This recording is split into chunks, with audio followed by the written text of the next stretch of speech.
everybody, welcome back to my channel. This time around I'm going to do a review on Wonder Woman 1984, which has just been released yesterday on HBO Max and theaters worldwide. If you haven't seen the movie, please go and see it on HBO Max. I don't recommend people going to the cinemas this time around because obviously the pandemic is still raging and it's not really advisable to go to crowded places, right? And then we all have to do our part in curbing the infection, the spread of the infection, yes?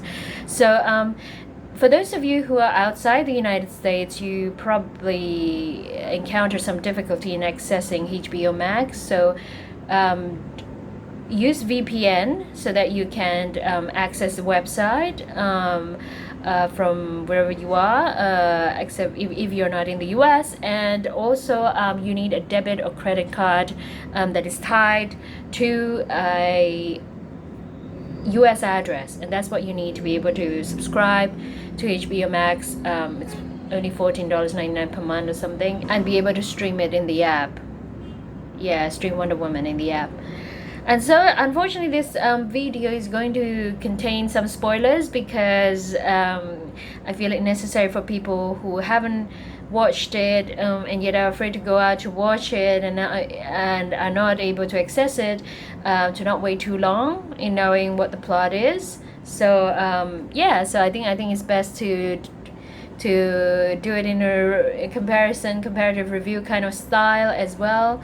And as I've told you, be forewarned that this video contains spoilers, right? This is my general overview of the movie. I think I like the first movie better because it's an origin story, obviously, and everybody loves an origin story more than whatever comes after, because whatever comes after usually fell flat. And also because the Wonder Woman 84 doesn't follow the usual trajectory of the heroine's journey, you know, where she's sort of yeah, I mean, I guess it was less impactful than the first movie. The second movie had two villains, just like the first movie does. I mean, the first movie we have the evil general and Dr. Poison, so a couple as well. You know, so basically Steve and Diana is pitted against this couple. And the second movie we have Barbara, Minerva, or Cheetah with Lord Maxwell as the villains. And also the dynamic is different when you have two instead of one villains, and that probably tampers with the effect of the climax of the ending as well, because then you have to have two right, you have to have two endings for the different villains, right, and to tackle each villain differently. And I feel I don't know if I ever like the concept of women being pitted against another woman, and that the arch enemy of Wonder Woman has to be another woman. I wish that she has. I mean, Wonder Woman has a lot of other enemies, powerful enemies, and they're men, but of course in this particular movie, again, it's sort of highlighted the sort of rivalry that exists between women, right? The kind of competition that I mean, it does exist in real life, that is correct, but I feel like it is overexposed to a certain degree, and it doesn't help in terms that it keeps propagating the myth that there is no such thing as female camaraderie. And of course, I mean, it is remedied somewhat by the ability of Patty Jenkins in bringing, you know, bringing this feel to the Amazons, that they are a close-knit group of women and that they support each other through many different tribulations. But Barbara, I love the portrayal of Barbara. I think Kristen Wiig does a very good job in portraying Cheetah, and I feel yeah, I like Cheetah as a character because I feel that she sort of echoes the kind of right, the kind of desire that we have that we have inside every woman, that we want to be something more than we already are. And it's just that the way she went about doing it was wrong. Obviously she wants to destroy other people's happiness, but right, and thinking that it would actually add to her own if she,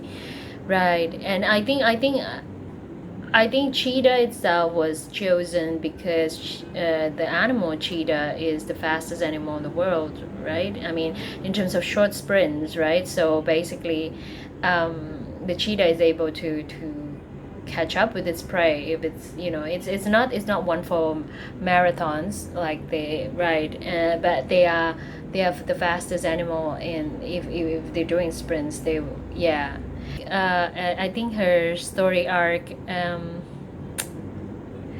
somewhat makes me feel a bit empty, that she doesn't progress beyond, right. There's sort of no closure, right. Obviously I think Patty Jenkins still harbored that when she produced the film, she wanted cheetah to be a recurring theme in Wonder Woman's life, and also a recurring villain, right. So that's why at the end of the movie, she doesn't have a closure, right. We don't know if she's still alive or not, but right, so she leaves it hanging there, so that there's a possibility of reviving her in the next sequel.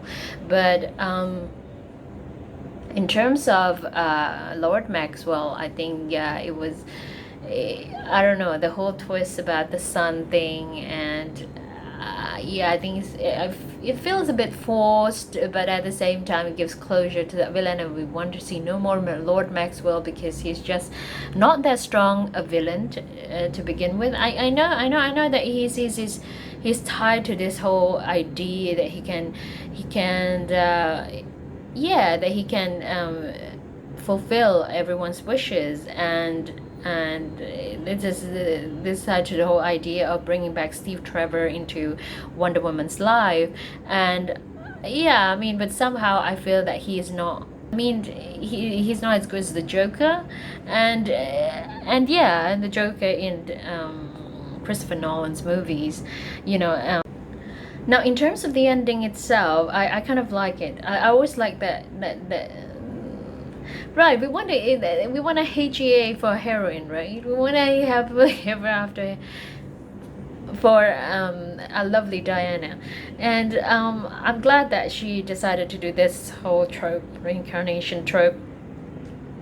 Basically, Steve Trevor came back alive as a spirit kind of thing for Diana, but I feel that at the end of the day, the ending was sort of did it for me, that I was satisfied with the ending, because Steve Trevor came back alive in the form of another person in her life, although not right, or not right, or like a reincarnated version of him. And I thought that was really, really good.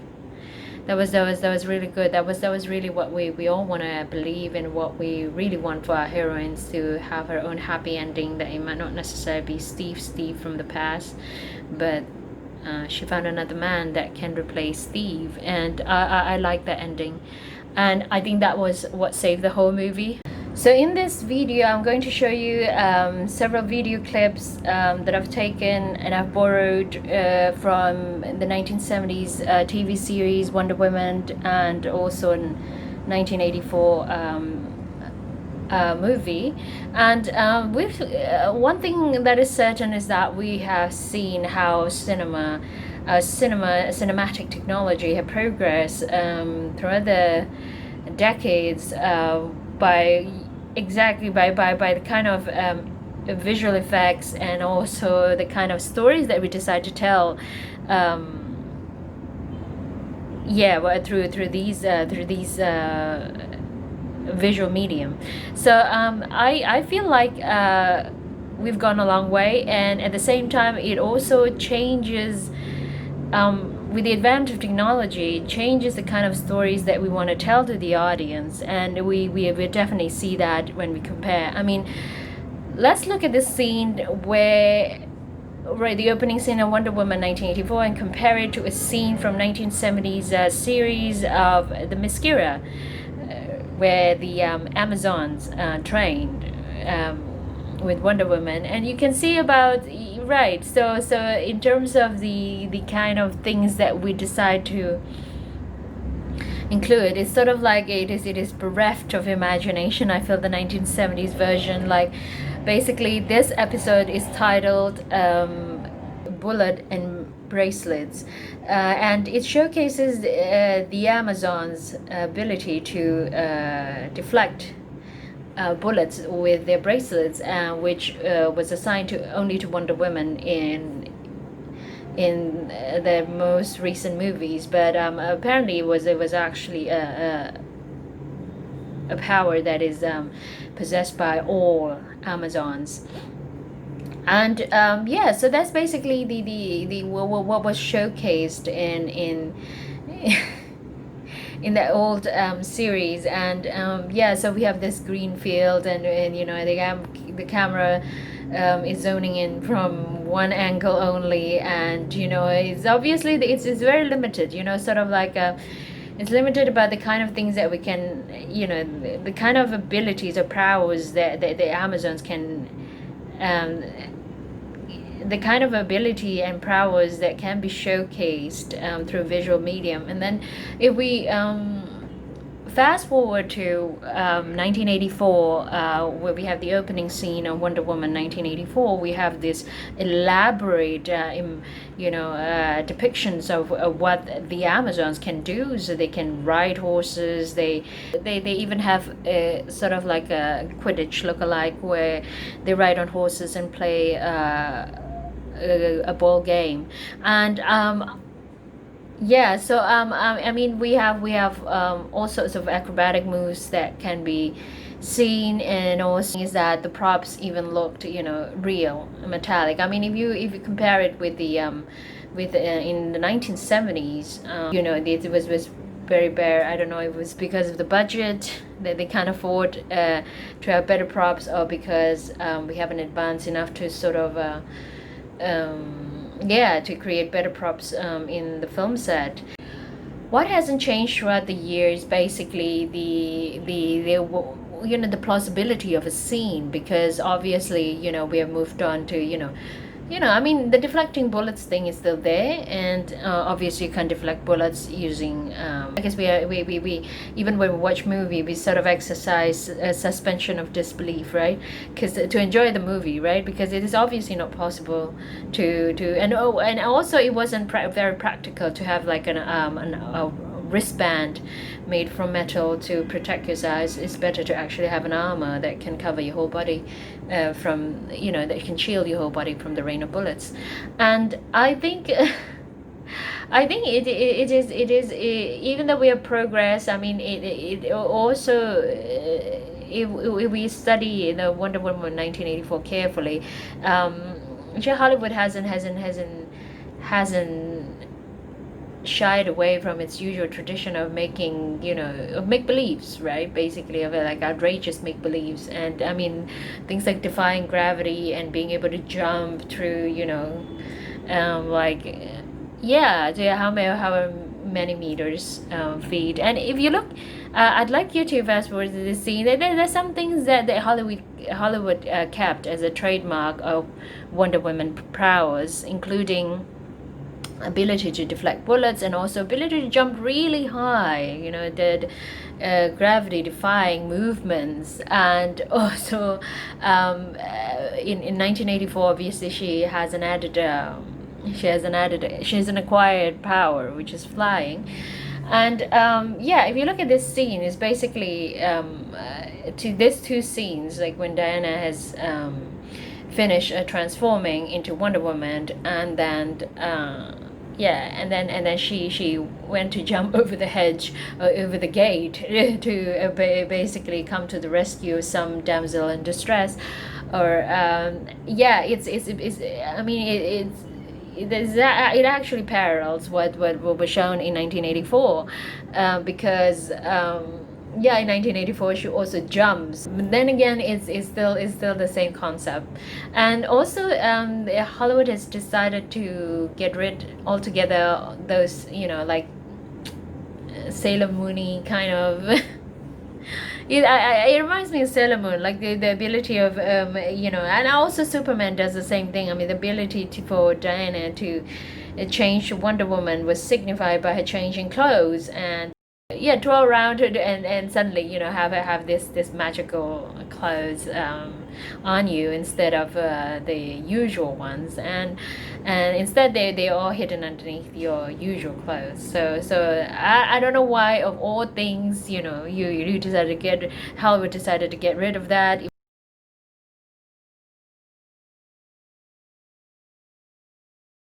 And also, I feel that the Steve Trevor of this the movie, the most recent movies, is not quite the same as the Steve Trevor that we had in previous Wonder Woman movies, whether animated ones or even the ones the way he is depicted in comic books and in the TV series.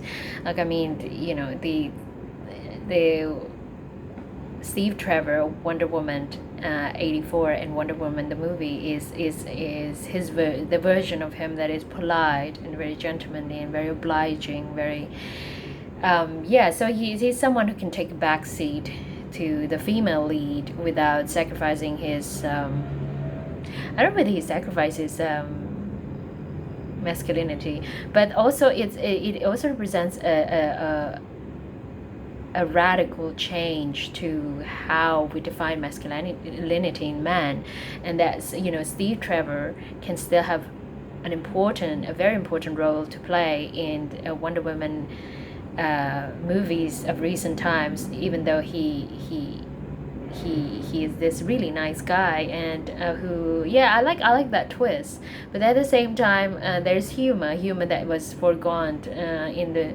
that was present in Wonder Woman movies in the past, where we see the dynamics between the constant cajoling between Steve Trevor and Wonder Woman or Diana, where Steve Trevor is always portrayed as this aggressive dude who's very flirtatious and very very very sexually aggressive man, whereas Wonder Woman is the one who's always like like drawing back and saying no, even though she's ultimately much more powerful than him, and it's a radical change, and yet it's a nice change. I think also at the same time the earlier versions, I think they plays on satire, basically, like they make a joke out of it, make a joke of how the relationship between man and woman are like. I mean, we see it in these clips.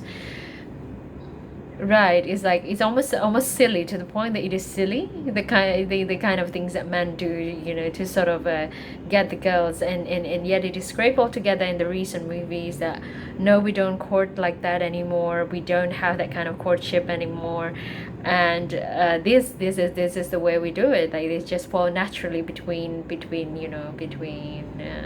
Steve Trevor and Wonder Woman, that they were first friends, right? They were first friends. She saved his life, and then sort of progress naturally from there.